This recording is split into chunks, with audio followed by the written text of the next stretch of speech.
I don't be out there in the Dominican Republic. But she's traumatized. Security has jumped in between. They got Estelita trying to get her up off a princess, but everybody is freaking out. Now, not Amara, girl.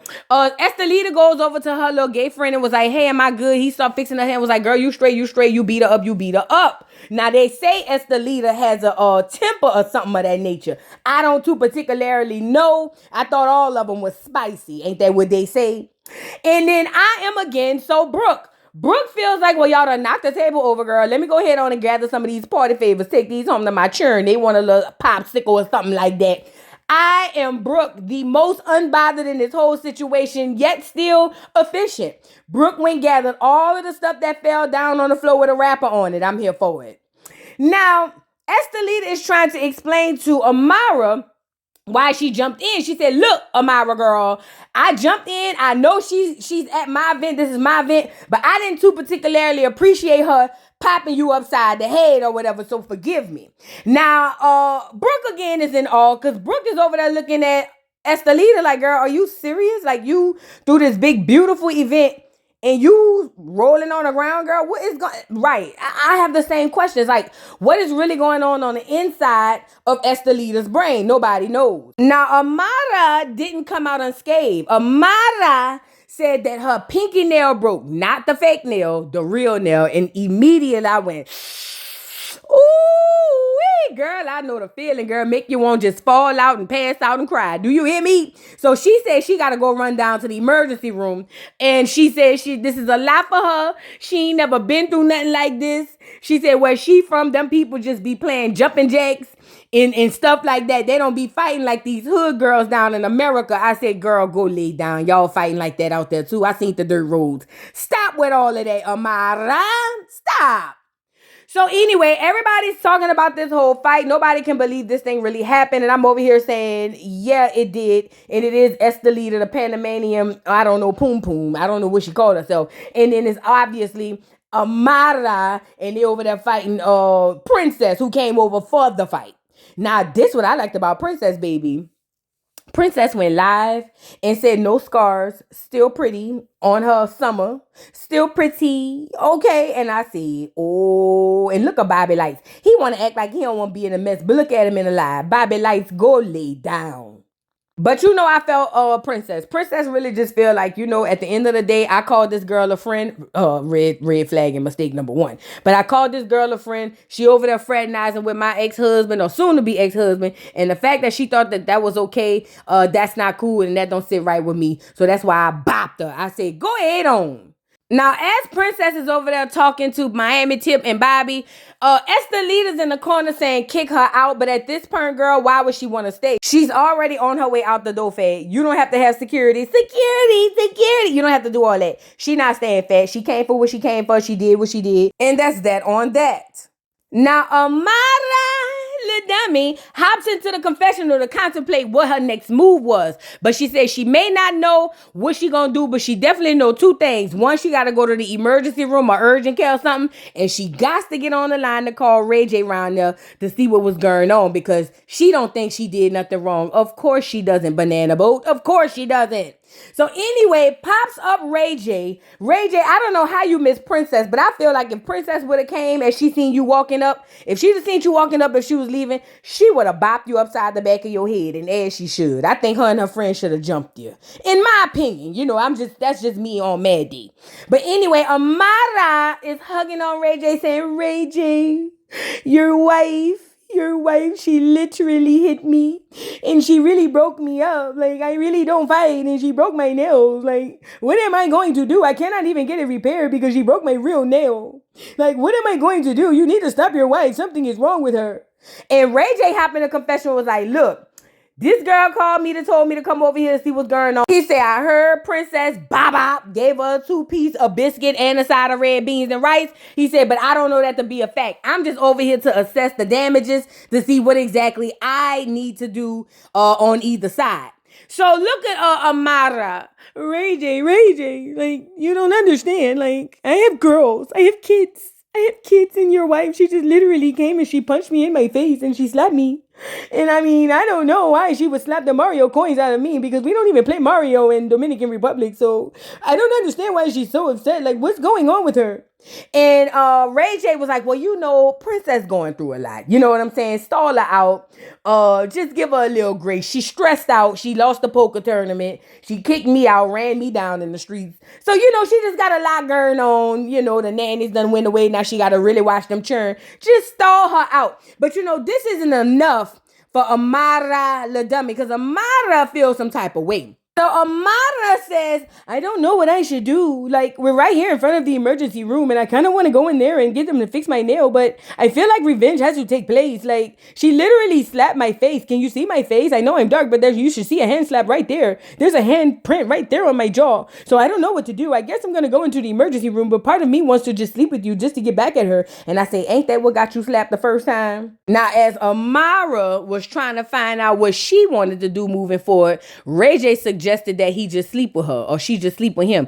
I said, Ray J, and you know, I ain't gonna lie, Ray J, ever since I seen you over there doing nasty, freaky, dirty, funky, nasty stuff with Suki, I mean, it was always before then because you live, but Amara, I hope this is all a storyline, girl, because you looks a mess. So Ray J decided to send a quick one up to the Lord to ask him to have Amara open her legs like she want to open her arms so he can get all up in there and make Princess mad. Because that's what I'm gathering from all of this. So he's praying. Amara said for now they just going to run up into the ER or the urgent care or something like that. And they did just that. Let's move on. So now moving on, it's the first day of school or something, and Flo la boy and Gelle la boy, I guess they go to the same school. So the grandmother is doing the motherly duties Flo should be doing, helping them children get ready. And in comes Gelle with her la boy. Now Gelle comes in, she's ready to send her son and her nephew off for the first day of school. She said they're gonna have a good time. They first cousins, they dark-skinned it, so they're gonna blend right in with the Negro kids, right? So they're getting ready to get these children off without a hitch for the first day. And Flo really is still messing with Amara baby daddy to get back at Gelle. So now the kids take their photos in their school uniforms. I love a good school uniform. But they take their photos in their uniform, and Flo and Gelle is happy that the boys are going off to school. Now, outside, as they begin to send the boys off, here comes Marlin. Marlin driving up in the work truck. Now, Marlin had said that he had to move out. He said, because once he had found out that, once Amara told Flo that he was over there getting cakes and all of that, it's something like that, or I don't know. He had to get up and move out. So anyways, he shows up. He was like, I didn't know you wanted me to come and see the boys, but I'm glad you had me over because I'm a good father. And Flo was like, Marlin, these are still your boys. So I don't understand why you would think I didn't want you here. And he was like, well, you kicked me out. And she was like, yeah, I kicked you out because you were over there with Amara eating Dominican cake, and I don't even like cake. I'm lactose intolerant, Marlin. And she was like, but it doesn't matter because I'm getting back in the studio, Marlin. I have to find my footing. Ever since Trina left me for dead on the stage, I have to find my footing. So Marlin was like, so why you telling me, Flo? Flo, why you telling me? And she said, because Marlin, I need a babysitter for the boys, and you're the only babysitter I have, and ever since you moved out, my mom doesn't want to watch them all the time, so I need you to watch the boys while I go to the studio. And he said, okay, Flo, I'm just glad you have me back, and I know that you still love me, Flo. And she said, I don't love you, Marlin. Marlin, we're never going to be together again, Marlin. And I said, girl, both of y'all get y'all slow ass off here, girl, bye. Now, Gelle, on the other hand, said, yeah, she know Flo was over there with Alan, but she don't care. Because Gelle said she got her a new trade. Oh, yes, I got a new boy. And that nigga trade. I said, who, girl? Gelle, who man you done stole, girl? Get up here, girl. Who is the man? She said, hold on, girl. I'm going to tell you in a minute. I said, all right, Gelle, come on. So now, look at Flo mama. Messy. Hey, Marlin. I hope you know that I told Flo that she should not have left you because you're a good man. And also, I don't know if you know, but Flo is sleeping with Alan. And I don't know if you know that's Amara's husband or baby father, and he bought her Dominican cake and she bought him Haitian cake or something like that. I mean, I had a piece, but I didn't eat a lot of it because Flo threw it away. So I just want you to know that you are my son-in-law and I care about you, so you need to know. And look at Marlin. Flo really is out here dating Alan? How could Flo do this to me? I'm a good father to my kids, and she's gonna do this to me, Flo? Flo, I can't believe she did that. When I get in touch with her, it's going to be a problem. I say, keep your hands to yourself, Nignog. Let's move on. So now my girl Zoe meets up with the girl Ching Lee. Is that her name? Ching Ling, Chingaling, Dingaling? I don't know. But she meet up with the girl. The two big girls meet up. So, chop it up, kick it, whatever the case may be. They excited to see that they're not the only big girl on the show. And I know the feeling. I know the feeling. Don't ask me how. But anyways, they sit down and chop it up. And basically, Zoe's trying to figure out how she gets so much confidence. She was like, girl, you be really out here on this internet acting a fool, girl. Eating, dancing, exercising with food. Like, how do you find the confidence? And my girl said, because it is what it is. I'm a big girl and ain't nobody gonna pop me. What's up? So basically Zoe was like, I never knew. All I had to do was have that type of confidence. I've been running around here in muumuus, in doggone church dresses, trying to find my confidence, and I didn't know it was right here in front of me. She said, oh, thank you so much for that, Fab. I said, well, all right now, but they decided they want to do content together moving forward. I said, I hope it's not super, how do you say? I hope it's not super cliche, but we already know how it's about to be. But my girl Ching Lee says she outside. She don't care about nothing. She says she doing her content, getting her bag, and it is what it is.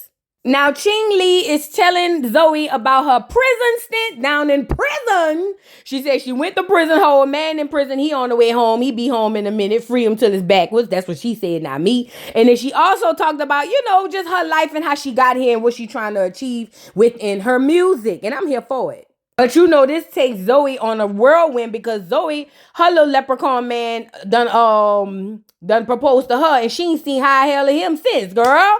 Where is your little man? Zoe? Zozo, what's going on? But it was a cool little meetup for now. Let's move on. So now Gelle hops in the confessional and was like, Voodoo, you still want to see whose man I took now? I said, duh, of course. Girl is a pig, pussy pork. Yes, I want to see. So she said, wait, come this way. And girl, when she spent the corner and I seen it was Fable, I see, oh, ho, ho. Shay ain't gonna like this one bit. Shay can't stand Gelle. So Gelle, one thing about Gelle, she's a fish and a bird. And you can't cage a bird or a fish. So Gelle gonna move around regardless. But this was the craziest part. What attracts Gelle to Fable is the fact that he cussed out Shay mama. I said, girl, Gelle, that girl is certified crazy. I don't care what nobody say. And somehow it's attractive to these men, girl. What is going on? So she has the conversation with Fable and was like, I heard you and Shay are no longer, I'm free, I'm nasty, I'm freaky, what do you want to do? And it don't take much for little Fable. Fable be down there catfishing girls down there on the Instagram allegedly. So Fable gets to smiling from cheek to cheek, both intended. And he's like, oh, you want to rumble in the Jamaican hall? I show you how to rumble in the Jamaican hall. Now I heard the Jamaicans got that big old... Let's move on. But all I know is Gelle go to feeding the man, girl. I say, Gelle, you ain't never been popped, huh? It's obvious, but Gelle says she don't care. She can get popped, pop 1, pop 2, pop 3. She's still gonna pop your nigga until a nigga pop me or something like that. I don't know, girl. Anyway, Gelle doing what she does best, getting all of these men's draws, and somehow I'm here for it. I am. Everybody else sleeping with everybody, man, girl. Anyways, let's move on. So now Princess meets up with Bobby Lights. Bobby Lights wants to know what's going on with Princess. He said that's not like her to just be going around bopping people. He said, so he trying to see what's going on. I said, well, check on the Bobby Lights. You ain't got nothing else going on. Check on Princess. So they sit down and they talk. And Bobby Lights was like, listen, I seen you pop Amara. And I ain't gonna lie, a lot of the times Amara get popped because Amara does Amara. And she deserved to be popped. He was like, but have you ever thought about like what's going on Ray J's side? Had you talked to him? Like what's going on?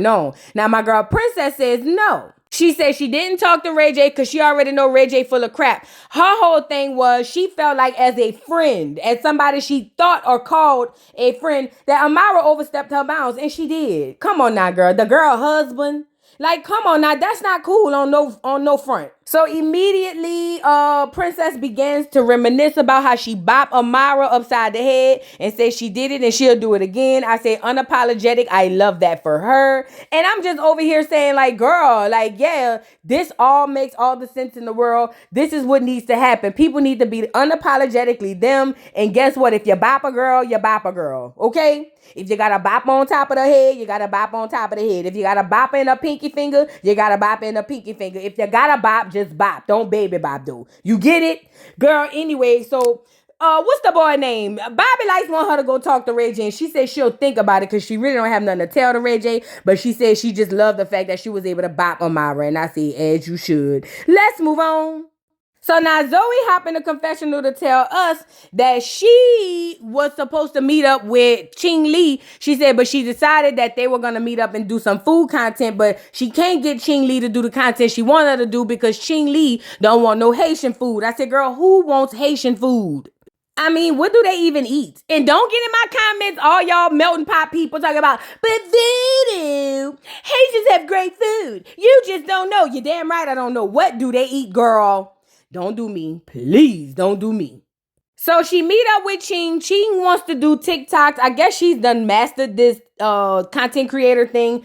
She basically pokes fun at herself, if you ask me. I think that's an insecurity with women when they take something that they know everybody feel like crazy about and poke fun at it. But that's her thing and she's making money. Now look at this food that they done ordered down that TDD restaurant, girl. TDD, girl, they say they ordered everything but the child of God with a Diet Coke. Now, you know they out of pocket for this. Girl, look at this. Now, I do want to play, but look at it. These girls are out of pocket. Now, y'all got to stop with all that. They about to make TikToks and content creators and stuff like that. So they gets on the TikTok. Zoe sees that the numbers are going up. She was like, girl, we got like thousands of comments in like little minutes. Like everybody really rocking with it, right? They excited like they getting the engagement. Now, this is the thing. You got to skim over the comments. You can't really look at the comments because if you do, you're going to hurt yourself. You know what I'm saying? So now in the middle of the food, Ching Lee gets a call from her boyfriend down at the prison. And all of a sudden it says, would you accept a collect call from? And she says, hey, daddy. I said, daddy? Wait. You mean a nigga locked up 23 and 1 with 3 hots in the cot? You are calling him daddy? Oh, these girls got issues. They got real issues, girl. This ain't right. Hell, even Zoe was like, girl, did you just call that nigga daddy? Yes, she did, Zoe. Yes, she did. It's weird, I know. Us regular people, we find that to be a little weird. Now, it's cute when you doing a little flirty thing, type tease, but yeah, it's giving Krishan tease. I don't know, it's kind of weird. But anyway, the girl Ching asked Zoe how her situation is with her man after she get off the phone. And Zoe was like, girl, you know, we got engaged, but I ain't seen that nigga since. She was like, to be completely honest, we was already on bad terms. It's just like the engagement came and it was something that happened. But Zoe said she want to be single and free. She said she tired of her husband or her boyfriend acting like her manager when he supposed to be her boyfriend first, not the manager or something like that. But, you know, Ching is a good listener. Ching Lee said, you know what, girl, I understand. She said, well, no, I don't understand because my boyfriend don't have no job. He ain't never had nothing, you know, barely had me. She said, but I understand where you're going with this or whatever the case may be. She said, just take your time, fat. No pun intended. So now they look at the comments and everybody in the comments is dragging both of them, telling them they big, fat, funky, nasty, cheesy, greasy, dirty. And I said, girl, why did y'all read them comments? And even Ching was like, girl, you can't read them comments. Girl, them people will drag you down to the ground. Girl, you not supposed to read that, girl. You supposed to let them people comment and get paid off that engagement. I said, smart girl. I like her. Let's move on. So now moving on, Amara, little dummy, is sprawled out all over the couch. She said she need an IV. I thought she got drunk or something, needed some hydration or something. Turns out, she said when you get slapped the way that she got slapped and somebody knock all the lime juice out of your throat, you need an IV after. I didn't know that. I never had that happen to me. But anyway, she got this lady over there putting the IV in her. And I said, oh, she laying it on thick for the lawsuit. I get it. But you're wrong. Amara, you shouldn't have been playing with that lady husband. You wrong now. Now, if she slapped you, you gotta eat that. I mean, well, you did. But you know what I mean? Don't be over here laid across them people couches talking about no IVs and all of that. Girl, you ain't got no time. So Estelita comes over to check on Amara to tell Amara, she said, listen, Amara, yes, I did invite Princess before I knew that y'all had an issue. She was like, but then when I seen you over there with Shay, after she done dragged me down to the ground and said all type of negative things about my past, she said, yeah, I didn't say nothing, but that was done on purpose because I couldn't believe you was over there cool and caked up with Shay Dummy, knowing what she said about me, knowing what she said about my father and my trauma and abuse. And you know, I ain't gonna lie, I feel Estelita because when Shay said that, I felt like that was so wrong. Shay was over there saying you better stop your daddy from bop, bop, bop if you get it. But this is making Amara, little dummy, feel some type of way. Look at her. Oh, she said, I'm sorry, I didn't know. And Estelita is pleading her case saying, I thought you were my friend. We're both from the islands. And you go over there, you do this. And she said, I'm sorry. I swear I didn't know it hurt you like that. And she was like, but Mina, you have to understand, like, I would have never had Shay over there by you the way that you had Princess over there by me. And I would have never allowed Shay to just slap you like the way that she slapped me. Like, Princess really slapped me so hard. Like, I don't even like margaritas no more because she slapped all of the lime out of my jaws. Like, do you understand the way that that feels to me? Like, Mira. And Estelita was like, no. Do you understand the way that it feels to me? I confided in this girl and she took my trauma and she put it back in my face. I haven't seen my papi in 25 years. I don't know, he may be dead or something. I don't know. But she throws my trauma back in my face and I'm trying to repair myself, but she won't allow me to repair myself, and you're my friend and you left me to drown. And so here come Amara. See that right here? I thought they was gonna sizzle. I ain't gonna lie, the way they were slowly inching toward each other. But Estelita's whole thing was she did jump in the fight, girl. Yeah, I did have a girl come. Yeah. But when it was time to pop off, Estelita said she popped off. And you know what? She did. She did do that part now. But Estelita is telling Amara, she said, we supposed to be blood. I mean, not real blood because you're black and I'm white, but you know what I mean. We both speak Spanish and you left me out to dry. Next time you have to have my back. If not, how are our kids having quinceanera together? And so they decided that they were going to hug it out. They said they best friends forever. Amara said she's never going to hang out with Shay. Well, she didn't say that. But she said she knows she was wrong for the Shay stuff and appreciate Estelita for having her back. She said, because, I mean, she could fight, but not like that. But shout out to Estelita for having her back. That's what she said. Let's move on. So now Ray J hops in the confessional with his shirt open with no chest hairs to tell us that he's on his way to check on Princess only after he done checked on Amara and spent the night or something like that. I don't know if he really spent the night. I'm just telling you what Ray J said, okay? So Ray J goes to check on Princess and he was like, Princess, how's everything going? And Princess was like, Ray. And he's like, Princess, I came to check on you. And she was like, now I heard that you were over there at the ER with Amara, but now you come and check on me, Ray. And he was like, well, listen, I'm trying to make sure that you're good because I have to do that before I start to gaslight you. I mean, you're still my wife, so just give me a chance. So she goes to asking him about the Amara thing, right? So Ray J was like, listen, I wanted to do the machata and I wanted to do one wish in Spanish. I said, Negro, we don't even want it in English. What? So he said he went over there to do a machata and a cha-cha slide. He said next thing you know, they was close together because they got to get close to do the machata. He said, and then when he did that part, he said Amara and him got closer and they went back to the crib or something like that. Now, this is messed up. Because Princess was like, you went back to the crib. He was like, yeah, we went back to the crib. I went through the living room where she got the baby bed right here, the mama bed on the other side. Then I went through the other room, through the back where they got the construction going on. And I seen the construction working back there. And it was like 2 a.m. But I said, don't worry about it. He might be laying some pipe or something. He said, so yeah, I've been back there, been all through the pool house, everything. What's up? You know what I'm saying? Now, this is the thing. Ray J tells the producers in the confessional all these things and that it kind of proves that he was over there with Amara. Now, listen, I don't out that he was with Amara, because Amara is that type of girl. Like, I know she want to act like she's not, but that is literally the girl that she is. So it wouldn't surprise me that she had Ray J back at the crib. Now, did she sleep with Ray J? Probably not, but it's both of them that you can't really put nothing past. Ray J is a messy queen, and he's trying to get back at his wife, and it's obvious to see. But I really think this is sad. I feel like because Ray J, you don't have to go this far out to get a reaction out of your wife. Like, you just don't have to do that. It's very immature. So now he's back and forth with, or going back and forth with Princess. Princess talking about how she feel played. She was like, I already expected that from you. I didn't expect it from Amara. I'm saying how not. But she said, basically, Ray J a lame ass nigga for that. She was like, and she'll never go back to him. She said she done found her a clear man with a lot of monions in the pockets. She said, so she don't need nobody talking about one wish on his 11th wish. You get it? Princess, let me tell you something, fat girl. Listen. Girl, move on. My girl Princess said, girl, I wish I could never see Ray J again. She said, but I can't because you my baby daddy. She said, but I'm going to have to be around you. And I hate that for me. Not my kids, but for me. I really hate that for me. And I understand. I totally understand firsthand. I didn't want to be around my baby father. So I totally get it. But Princess, you just got to move around and show that Negro better than you could tell him. Because he won't get up talking about, oh, so you really still care about me, Ray J, Honestly, I would say this is all on you, but this is partially on Princess, because when you pushed her ass in the pool, she should have never seen you again after that. But yet and still, y'all went did the Coming to America wedding, and now look at y'all going to the divorce house. Y'all went from coming to America to going to the chapel to going to the judge. Girl, you can't make this up. Get off of here, both of y'all.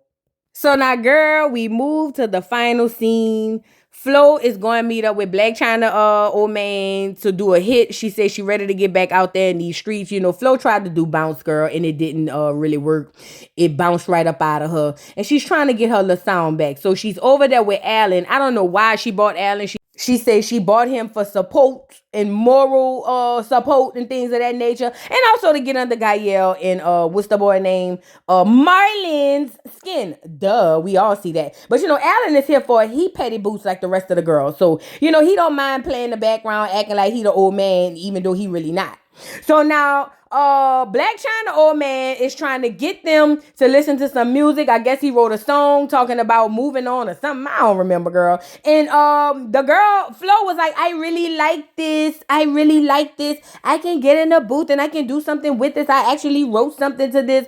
Girl, Flo, you want us to believe? Well, you know what? I was about to say you want us to believe you, right? But I heard the music. I believe you wrote it, fat. Yes, I do. But anyway, she gets in the booth, and every time she's trying to get to her verse, call me old school, but I gotta write mine on paper. But every time she try to get to her verse, the phone keep ringing. And I'm saying, girl, who is calling you, Gelle? What is going on? Did they drop another cake off down at your store? What is happening? So the phone is buzzing. And guess who outside?